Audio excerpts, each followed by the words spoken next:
नमस्कार, मेरा नाम है राजीव कुमार बजाज। आप देख रहे हैं insight with RKB and I am on the DRV channel. जी हाँ, once again let me tell you, this is not the RKB show. ये आरकेबी शो नहीं है, ये इनसाइट विद आरकेबी है। और इनसाइट विद आरकेबी इसलिए है क्योंकि यहाँ के मुख्य संपादक जी, एडिटर इन चीफ साहब सैयद सलमान जी ने ये तय किया कि ये क्या रहेगा, इनसाइट विद आरकेबी रहेगा। जी हाँ, तो अब मुख्य संपादक जी की बात तो टाल नहीं सकते, तो इसलिए ये इनसाइट विद आरकेबी है। एक चीज़ आपको बता दें, जैसा हम लोगों ने कहा था, शरद पवार जी की तबीयत बहुत अच्छी है, बिल्कुल ठीक ठाक है। कल जो उनका छोटा सा प्रोसीजर है वो भी बिल्कुल ठीक ठाक हो जाएगा।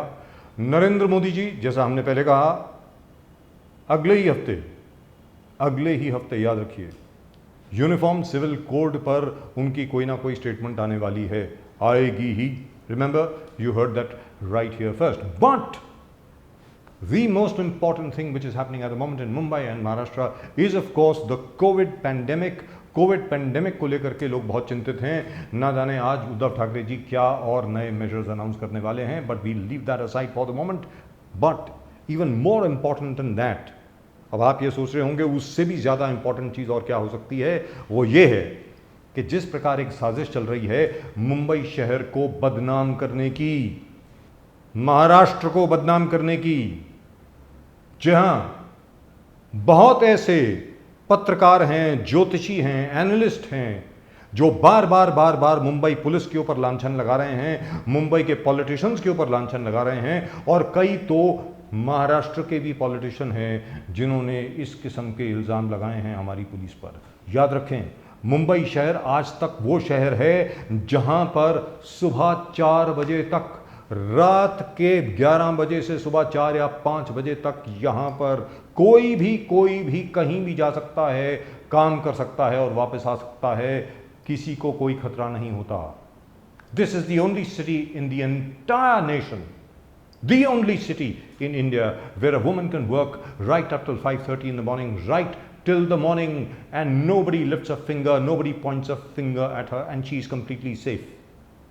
अकेला शहर है ये, अकेला शहर पूरे हिंदुस्तान में। ये मुंबा देवी का शहर, ये हाजी अली का शहर, ये बबूलनाथ का शहर, ये माउंट मेरी का शहर, ये अकेला शहर है। यहां पर कोई भी कभी भी काम कर सकता है। और याद रखें, मुंबई की हिस्ट्री ऐसी है, मुंबई का इतिहास ऐसा है, सबसे पहले महिलाओं ने अपने घर से पैर बाहर रखा काम करने के लिए इसी मुंबई में। Mumbai has a long tradition of respecting women, empowering women, seeing to it that women have their own lives. ये चीज आपको यूपी में नहीं मिलेगी, उत्तर प्रदेश में नहीं मिलेगी, बिहार में नहीं मिलेगी, मध्य प्रदेश में नहीं मिलेगी। लिहाजा तभी वहां से सबसे ज्यादा इल्जाम लगते हैं मुंबई पुलिस पर। मुझे गर्व है अपनी मुंबई पुलिस पर, आज भी, इसके बावजूद कि कोविड के केसेस इतने बढ़ गए हैं, आज भी मुंबई पुलिस उसी तरीके से काम कर रही है जैसे कि पहले काम करती थी। उसी मुंबई पुलिस पर अगर आप लांछन लगाएंगे, उसी मुंबई पुलिस के ऊपर अगर आप इल्जाम लगाएंगे, तो याद रखिए आप उन पर इल्जाम लगा रहे हैं जो अपनी जान पर खेल करके आपकी सुरक्षा कर रहे हैं। और मुझे दुख के साथ कहना पड़ता है कि यह सिलसिला सबसे पहले यहां के एक पूर्व मुख्यमंत्री ने शुरू किया। जब मुंबई पुलिस आपको सुरक्षा दे रही थी, तब मुंबई और महाराष्ट्र की पुलिस बहुत अच्छी थी। आज क्योंकि आपकी सरकार नहीं है, आज मुंबई की पुलिस सबके सब बेईमान हो गए, इनकॉम्पिटेंट हो गए। कुछ तो सोचिए, कुछ तो अपनी गरिमा के बारे में सोचें, महाराष्ट्र की गरिमा के बारे में सोचें, महाराष्ट्र के गौरव के बारे में सोचें। This is the same police, by the way, which fought and captured a terrorist alive. आज तक कभी ऐसा नहीं हुआ। आतंकवाद के इतिहास में आज तक कभी ऐसा नहीं हुआ कि किसी ने अपनी जान पर खेल करके, निहत्थे होने के बावजूद, एक टेररिस्ट को जप्फी मार ली हो, अपनी बाहों में घेर लिया हो, 24 गोलियां खा ली हों, लेकिन फिर भी उसको छोड़ा ना हो। अजमल कसाब पकड़ा गया, इसलिए यह मालूम पड़ा कि 26/11 का जो पूरा वाकया हुआ था वो पाकिस्तान ने करवाया। जीता जागता सबूत इसी मुंबई पुलिस ने हमको दिया। ये वो शहर है, याद रखें। और आज की तारीख में जो शिवसेना की सरकार है, एनसीपी की सरकार है, कांग्रेस की सरकार है, ये उसी मुंबई शहर, उसी महाराष्ट्र राज्य का प्रतिनिधित्व करती है। जब आप इन पर इस किस्म के लांछन लगाते हैं तो याद रखें आप महाराष्ट्र के गौरव को धूमिल कर रहे हैं। And that by the way is absolutely terrible. अब आते हैं असली मुद्दे पे। अटकलें लगाई जा रही हैं आज की तारीख में, रूमर्स फैल रहे हैं। फिर एक बहुत ही वाहियात किस्म की बात हो रही है कि क्या शिवसेना और भारतीय जनता पार्टी एक बार फिर वापस इकट्ठे आ सकते हैं। जरूर आ सकते हैं, क्यों नहीं आ सकते। पॉलिटिक्स में कुछ भी हो सकता है, लेकिन आज नहीं हो सकता। शिवसेना और भारतीय जनता पार्टी के नेतृत्व में दूरियां इतनी बन चुकी हैं कि आज उनका वापस आना नामुमकिन है। और अगर कोई इस किस्म की बात कर रहा है तो वो ख्याली पुलाव बना रहा है। याद रखें, उद्धव ठाकरे जी, उनके खुद के ऊपर कोई भी आरोप अगर आपने लगाए हों वो माफ कर सकते हैं। उनको आपने आरोपित व्यक्ति बना दिया, न जाने किस किस चीज में मन घड़ंत बातें आपने की, अनाप शनाप बातें आपने की।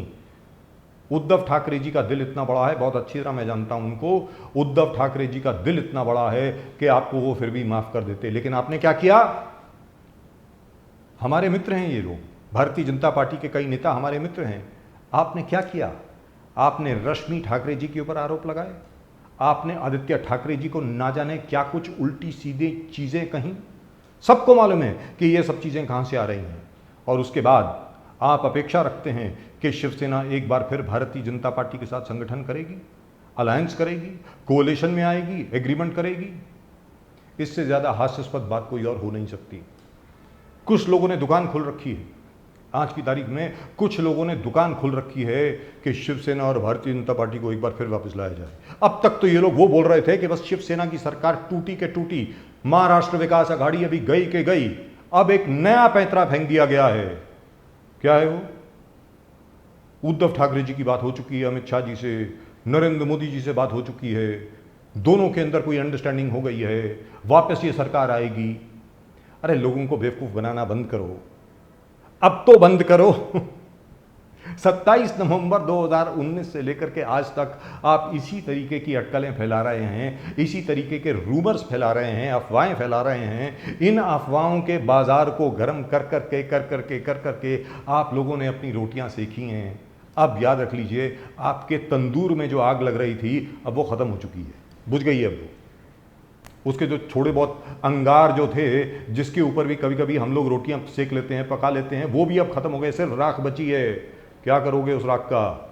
अपने माथे पे मल लो। सरकार कहीं जाने वाली नहीं है। माथे पे मल लो, कह दो शिव मंदिर से आ रहा हूं, ओम नमः शिवाय, हर हर महादेव करते हुए चलते जाना इधर से उधर, और आपका कुछ नहीं होने वाला। और मैं खास करके उन ज्योतिषियों को बोल रहा हूं जो बार बार बोल रहे हैं ना कि शिवसेना और भारतीय जनता पार्टी की सरकार वापस आने वाली है। नहीं आने वाली। महाराष्ट्र विकास अघाड़ी वाली सरकार जो है वो कहीं नहीं जाने वाली, और भारतीय जनता पार्टी शिवसेना की सरकार नहीं आने वाली। ये याद रखें। And remember, you heard it right here first. जहां तक कोविड का सवाल है, we'll of course talk about it tomorrow as to what exactly is happening in Maharashtra. Maharashtra में कोविड के केसेस क्यों इतने बढ़ रहे हैं, मुंबई में इतने ज़्यादा क्यों बढ़ रहे हैं, उसका एक कारण छोटा सा मैं अभी बता देता हूँ, क्योंकि हमारे कैमरामैन साहब ने अभी बता दिया है कि भाई मेरा टाइम शायद ख़त्म हो गया है। छोटी सी बात मैं आपको बता देता हूँ। महाराष्ट्र में सच्ची रिपोर्टिंग हो रही है। महाराष्ट्र के जो डॉक्टर हैं वो झूठ नहीं बोलते, सरकार के कहने पर भी झूठ नहीं बोलेंगे।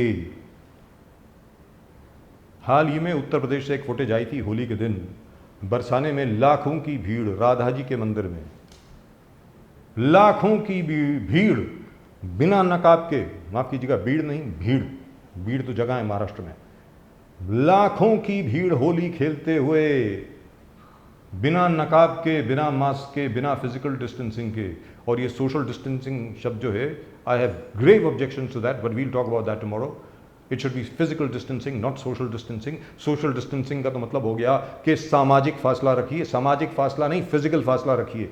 बट वहां पर आप ये कहना चाहते हैं कि उत्तर प्रदेश के लोगों में इतनी ज़्यादा इम्यूनिटी बढ़ गई है, बरसाने में और मथुरा में इतनी ज़्यादा इम्यूनिटी बढ़ गई है कि वहां पर एक भी केस नहीं हुआ। We'll talk about that tomorrow. In the meantime, इस खबर के साथ कि महाराष्ट्र में एक बार फिर शिवसेना और भारतीय जनता पार्टी की सरकार नहीं बनने वाली, महाराष्ट्र विकास आघाड़ी की सरकार नहीं गिरने वाली, उद्धव ठाकरे जी अपने पद से इस्तीफा नहीं देने वाले, मैं आपसे लेता हूं विदा। You are watching inside with RKB. My name is Rajiv K Bajaj and you are watching me on the DRV channel. एक चीज़ याद रखें, अगर आपने डीआरवी चैनल को अभी तक सब्सक्राइब नहीं किया तो please press the subscription button which is right on the right hand side of this video, right hand bottom side of the video. There's a bell icon over there. Just press it and we'll of course be back with you tomorrow. तब तक के लिए नमस्कार।